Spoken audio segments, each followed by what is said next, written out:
A lot of things going on, maybe, huh? Okay, I'll open up for questions.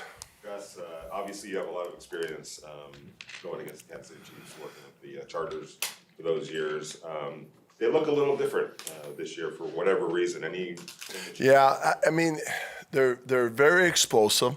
They can score any place, anywhere on the field.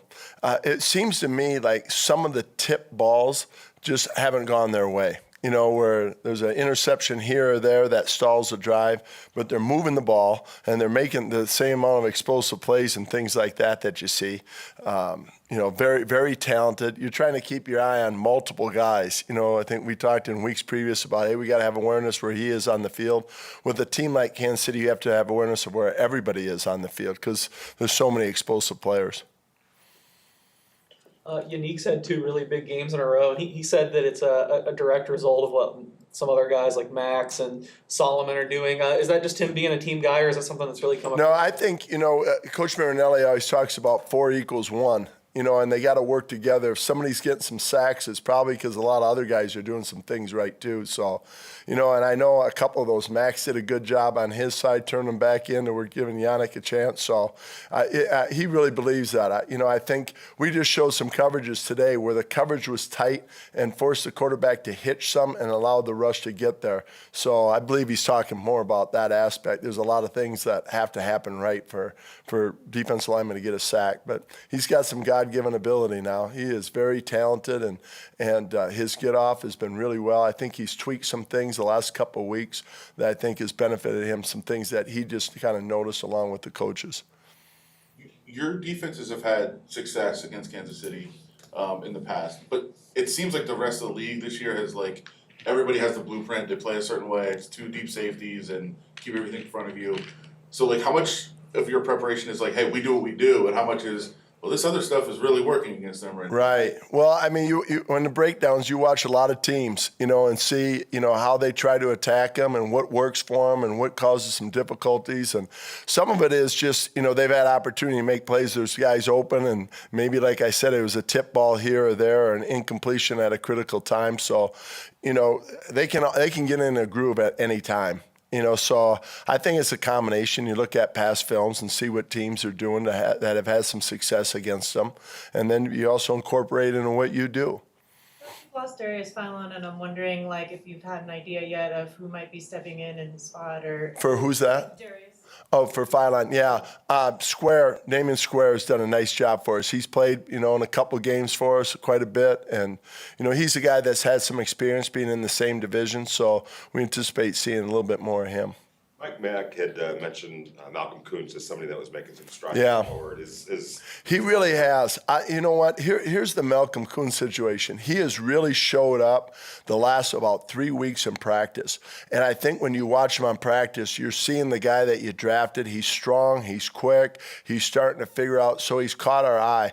Now, that's just such a competitive group. Trying to find a way to get him up is difficult. But this would be a game, you know, that would suit his style more. And he's competing like crazy along with guys like Klee and you know, the whole group. So, you know, that's just something, work in progress. But he's done very well in practice. He warrants the opportunity to play. Now, can we get him on the field? When it is a situation like that where it is a competitive position and it might not be anything that he's doing wrong, he's just on that kind of development phase right now. How do you keep him into it mentally? Yeah, I think, you know, we show his clips and practice, you know, some of his rushes and things like that. So we see, you know, we're showing everybody signs of him getting better. You know, you kind of talk out of both sides of your mouth where you say, you know, to keep morale up, you know, when guys do practice, you try to find a role for him. And he's in that case. And to be true to the word, we got to try to find a role for him because he is practicing that well. It's just, you know, with the numbers game and, you know, dealing with all of it, we're trying to figure that out right now. So some of the injuries that you had at cornerback, Brandon Faison has stepped up in a pretty big way the last few weeks. Obviously, he's somebody you're familiar with from your days with the Chargers. What have you seen from him in his development? His consistency, I think, you know, he's a longer, taller corner that's got, you know, good length to him. And he's been very consistent in the scheme. And he's built trust real fast with guys around him. So I think he's playing pretty free. as far as the mindset and understanding what he's doing, so really can just rely on his abilities. So he's just played very consistent football for us. So he's getting more looks now. I mean, he's not a seasoned vet by no means. He's some things that show up in practice that he's got to get cleaned up, but overall played at a high level for us. Coach, of course, the defense doesn't really blitz a lot, but last week against the Giants, you got Nate Hobbs in a couple of blitzes and he got a sack out of it. How imperative is it to really use him more in that capacity, especially with Mahomes coming through? Right. Well, we always say, something good's about to happen. He always tells me something great's about to happen if we bring him. So he is that guy. He's very dynamic. He's a guy that can make things happen. He knows how to blitz. He's got a good feel for it. So he's always somebody that, we're aware of that, kind of his skill set, what he can do. Yesterday, Quentin Jefferson was talking about the run defense. He said that the defense needs to get better when it came to run fits. Is there anything else in that area that stood out? Yeah, that's what I would say. I think there's situations where the run is broke out because of we're a very gap-orientated defense, and we strain the defensive line. You generally try to strain your best players, and up front, we're asking them to do multiple things up front to help with that. So, it's just about getting off blocks and making plays. So you see signs. I thought in the second half it was more consistent. Guys kind of had a feel. I think the first drive, our pad level was a little high, and as the game went on, you could see them. I don't know if that was the bye week. Sometimes it takes a little bit of time to get your pad level down again, but it seemed like after that part of it, some of the runs were just missed assignments or, missed gap responsibility. Two-part question. You've been around the league a long time. Have you seen a division like this at this point in the season? 4 teams separated by a half game? The whole AFC, right? I mean, you never know what's going to happen week in and week out. It's extremely competitive. And there's, we talked to our guys about this month of November is big. You want to be starting to, I would have said in our system, it takes about 7-8 games to kind of get a feel for it. And, we know we're going to have to rely on some banked experiences, but to build up those bank experiences is important. And it generally takes that long. And that's kind of what you hope for. All right, week 8 or so, now you're in the month of November, you're playing your best football. And I think that's what's going to separate teams this month is big, and we got to play our best football right now. I guess along those lines, when it is this close, obviously every game is important, but divisional games could be a tiebreaker, could be 2 games. Do you talk to the team about that, or they just understand? Well, I think, your overall objective, not speaking for Rich, but we've had conversations about it. You want to build a team that owns the AFC West. You're in and you're out. And so anytime you have a division opponent, it's even that much more important. But, I think we try to treat every game as a championship opportunity.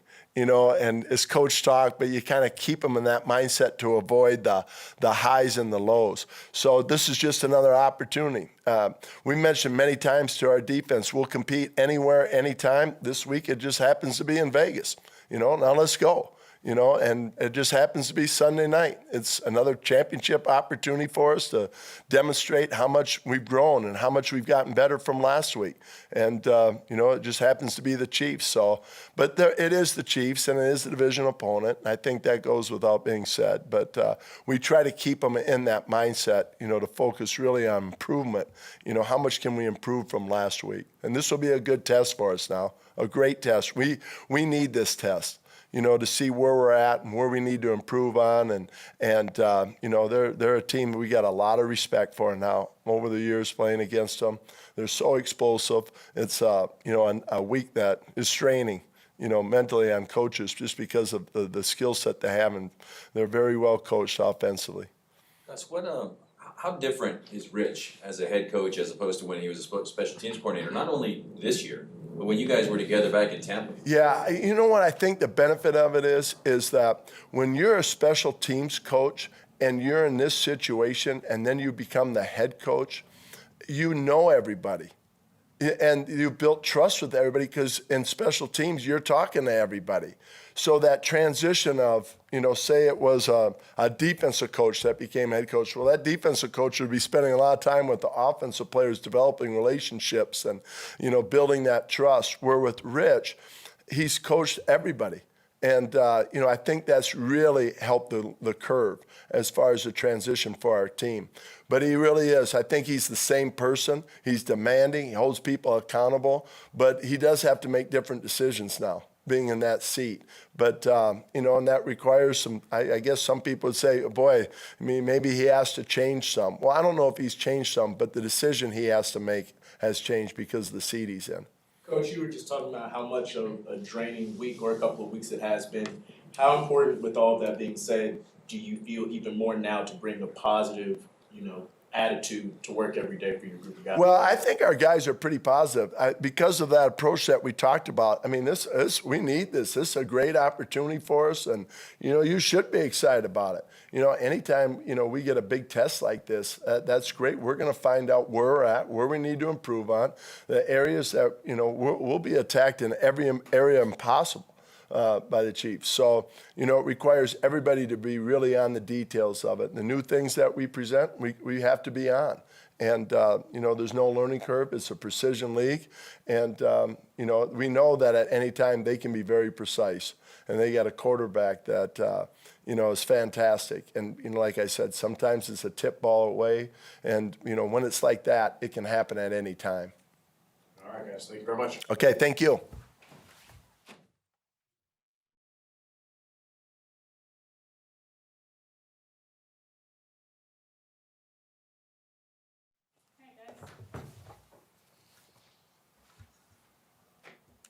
Zay, Sunday was kind of a self-inflicted type of a game where you guys were just shooting yourselves in, but do you feel like it was kind of just one of those days at the office that you could kind of quickly put behind you as you look ahead to the Chiefs? Yeah, just learn from it. We didn't execute the way we were supposed to in all three phases, and we know that. So we didn't play collectively well at all. So just take what we can from it, from the film, move forward, and we got a new opportunity in front of us.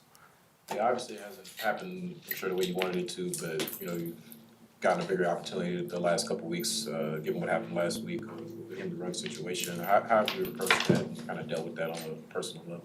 Yeah, it was a very sad situation of what happened. I had to step into a role, but the mindset still stays the same for me. I try to approach it with three things that I have to do. Come to the building every day with a great attitude, give great effort, and control my preparation. So those are three things that I focus on. I just want to give to the team, never trying to take from them, just trying to give whatever I can to help this football team win football games. How did you think your increased role went for you personally? How did you think you played and performed on Sunday? Yeah, just to kind of reiterate, it's just my attitude, my effort, and my preparation. Those things I just try to keep consistent, just build on those things. I didn't feel like I had to take over for anybody or anything like that. Just come do what Zay does, and it would be good enough. Just give my best effort. I would like to do more. I want to always do more, but just do what's given to me. Zay, what have you seen from Deshaun in these two practices out there with him? He's still an amazing football player. He still has a lot of football left in him. I think his career speaks for itself, just the longevity that he's had. It's really hard to play at a consistent high level for as long as he has. And you have to respect that as a football player. I've watched Deshaun from a young age all the way to all the teams that he's played for. Just a very high character person, very cordial, very nice to me. He's accepted and welcome in this room. I look forward to just learning from him and really just listening to what he has to say, because he's already given me some very insightful points on some things as a receiver. Derek said yesterday that he can still run. Yeah. Show that out there? Yeah, he can. He definitely still fast. I asked him the other day, I was like, would you run coming out in the 40? He was like 4.31 or something like that. So I'm sure it's not quite 4.31, but the guy can still move, and he's very impressive. So glad to have him in our room. With everything that has transpired, do you think that this has even brought the receiving room as a whole even closer than what it already was? We were close. We were always close-knit. It's definitely impacted us each differently, I'm sure. I can't speak for the guys. For me, it's just looking to just really bring those guys in and be the best possible leader I can. At one point, I wasn't the oldest in the room because of Willie Snead, and then things transpired, John Brown, obviously. Then I am the oldest in the room, and then now we have some guys veteran players as well, like Deshaun, and and now I get to listen to him. So just really just trying to be the best possible teammate, friend, brother that I possibly can, and I definitely see us growing closer. But to answer your question, I would say yeah, there's some degree of us feeling like this is a room that's definitely been through a lot, and we're just trying to do the best that we can. From a little bit of a distance, it might be easy to say, well, the Kansas City Chiefs look vulnerable. They don't look quite the same. Is it easy not to fall into that trap, though, that, I disagree. I think they're a really good football team. They got really good football players all across the board. From D-line, you know who they have on the D-line. From the linebackers, they fly around, they hit, to the cornerbacks and safeties that they have, especially led by Tyrann and those guys. So I have a lot of respect for these guys. They're still the Kansas City Chiefs, and we know that. And we can't approach them lightly at all. They're a good football team. They're well coached. I can't speak highly enough about the talent that they have on that side of the ball. And they know how to handle adversity. They know what it means to go on and win a championship. So our focus still is just us. Do what we do, stick to our game plan, execute better than we have in the past, and we'll be in a good spot. How difficult has this season been? Just, it seems like, every week there's something different to potentially distract you, but you guys seem to just be pushing forward. So how difficult has that process been? I think adversity shows an area of character in you. It shows really what you have, right? So you face adversity in life, you face adversity, especially in the NFL. Transactions happen, things happen, unfortunate things take place. It just shows who you are as a man and how you respond to it. So for me, trying to lead a room and do the best that I can, there is a little bit of compartmentalizing as far as the emotional aspect of it and the goal at hand. And my job is looking at the goal, looking at what we need to do, not necessarily looking at everything that's transpired. It's difficult at times for sure, but waking up in the mindset, like I said again, I can control my attitude, I can control my effort, I can control how I prepare to go out and be the best that I can for my team. All right, thank you, Zay. Appreciate you guys.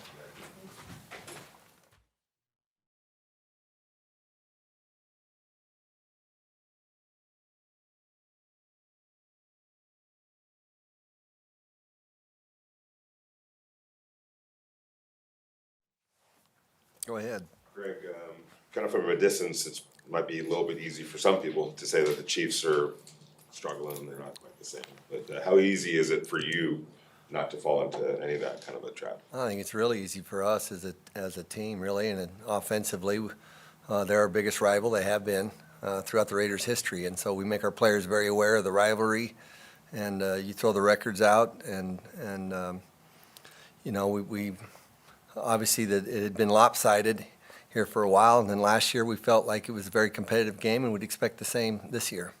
Greg, how much can adding Deshaun Jackson and bringing that kind of dynamic speed element back to the offense help the offense as a whole? Yeah, he's looked good. The 2 days he's been here, he's better today, just in terms of what he knows, what we're able to get him involved in. But he's one of those, I think when you look at premier athletes, he's that kind of guy, which not having a chance to have been with him before, but to watch how smoothly he runs and how well he runs routes, how easy it is for him to catch the football, just a very natural athlete. And I think, with those kind of guys, they get older when they're able to rest and then they're able to go out and play and they're healthy. You really are not shocked by their speed and athleticism, but he's still got great speed, and we like what we've seen the last 2 days. How pleased have you been with the progression of the running game, and how much has the offensive line kind of improved over the last couple weeks? Yeah, it's been good to see. Again, they've had a chance to play together now for 4 or 5 games, or at least 4 games now. So that's a big part of it, as we talked about early in the season, is continuity up front. And I think we've done some things, and they've done some things as a group, to improve. I wouldn't say we've simplified it, but we're kind of trying to find an identity. Who we are. I think we're closer to finding that identity as an offense in terms of the run game. So happy with the improvement, but there's still a long ways to go, and we've got a lot of football left. Derek admitted that he was off last Sunday. What did you see on tape that maybe led, especially with some of the touch passes that were so often, and how correctable is it moving in this week? Yeah, very uncharacteristic, as he said. And watching it on tape, even the miss to Waller, when it left his hand, he started to, do like a walk-off. He thought it was, when it left his hand, that it was going to be the perfect pass. So it was unlike him a little bit. Don't see that very often from Derek Carr, and, more of an anomaly than anything. So he's had a good week of practice this week, and, looks like the Derek Carr that we all know. The way this division is bunched up, all the teams separated by just a half game at this point in the season, those division games become so important. I mean, is that something that you talk about, or is it just understood like, hey, this is massive?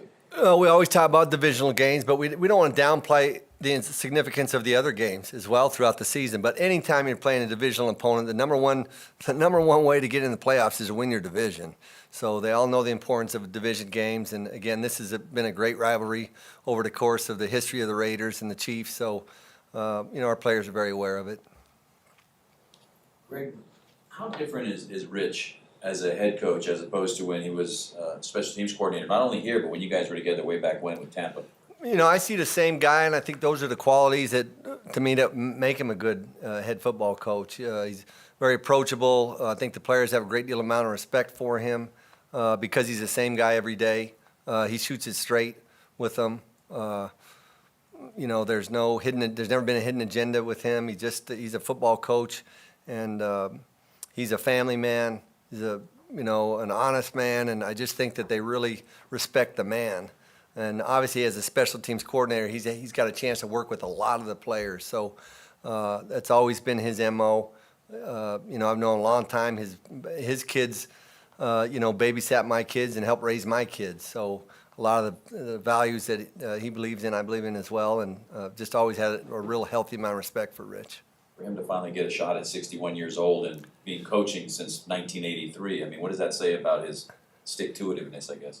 Yeah, we say opportunities come in a lot of different ways, and this is his opportunity, and he's trying to make the most of it. And he's got the support of the staff and the players and the entire building, so we're all pulling for him. Is all set? All right. Thanks, guys. Yep.